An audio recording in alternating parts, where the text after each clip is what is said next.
एकविरा आईच्या दर्शनासाठी जे भाविक आमच्या कल्याणवरून इकडे आले होते त्यांच्यावरती जी मारहाण झाली त्या मारहाणबाबत ज्या पद्धतीने पोलिसांनी कलम लावले होते ते कलम अतिशय किरकोळ होते. त्यासाठीच आम्ही DYSP गजानन साहेब कोंपे यांच्याकडे आम्ही आज भेट घेतली आणि त्यांनी चांगल्यापैकी प्रतिसाद दिला.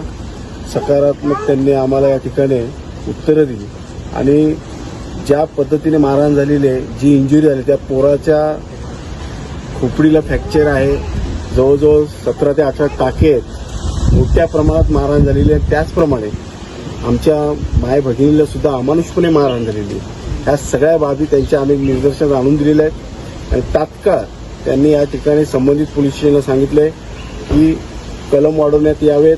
त्याचप्रमाणे महिलेची तक्रार सुद्धा तिच्या बाबत सुद्धा ज्या पद्धतीने तिला मारहाण झाली ते कलम वाढवण्यात यावे. हे सगळे कलम ते तिकडे वाढवणार आहेत.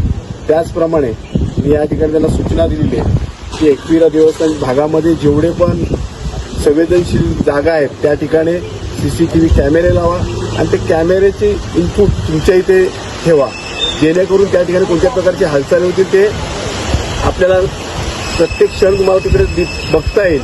त्याचप्रमाणे बीट मार्शलचा वावर सुद्धा जास्तीत जास्त त्या ठिकाणी झाला पाहिजे, जेणेकरून असे प्रकार घडणार नाही असं मी SP साहेबांना निवेदन दिलेलं आहे आणि त्यांनी त्या ठिकाणी कठोरात कठोर कारवाई त्या आरोपींवरती करू असं आम्हाला या ठिकाणी सांगितलेलं आहे. त्याबद्दल मी त्यांचा सुद्धा धन्यवाद देतो.